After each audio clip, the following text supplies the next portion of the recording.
Շնորհակալություն, նախ ուզում եմ գոհունակությունս հայտնել բոլոր նրանց, ովքեր նախաձեռնել են այս նախագիծը եւ աշխատանք տարել այս ուղղությամբ եւ իմ զարմանքը ընդդիմության վարքագծին, որովհետեւ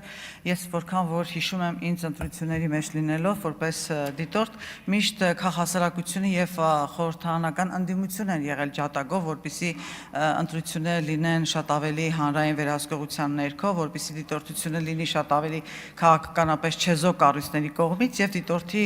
օբյեկտիվությունը որևէ կերպ կասկածի տակ չդրվի, նաև իր զեկույցում արտահայտված մտքերը կասկածի տակ չդրվեն։ Եվ հաշվի առնելով այն հանգամանքը, որ նախորդ տարիներին ամեն անգամ համապետական կամ թիմ ընտրություններից հետո կեղծ կամ ֆեյք դիտորդների մասին տեղեկություններ էին հայտնվում, գոնե արժանահավատ դիտորդություն իրականացված ՀԿ-ների ուրեմն զեկույցներում, մենք հասկանում ենք եւ ինքներս էլ տեղամասերում տեսնում ենք կազմակերպություններ, որոնք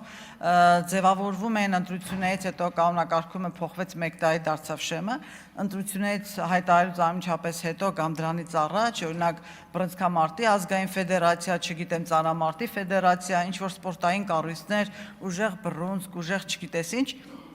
եւ երբ որ այդ դիտորդներին տեղամասում հարցնում եք դուք որ կազմակերպության դիտորդներ եք, մարդիկ ուղիղ ասում են այն կուսակցության անունը, որոնք իրենց տեղամաս են գործողել։ Եվ շատ կարեւոր է, որ այստեղ դիտորդական առաքելությունների չեզոքությունը վերահսկվի կենտրոնական տրական հանձնաժողովի կողմից, բայց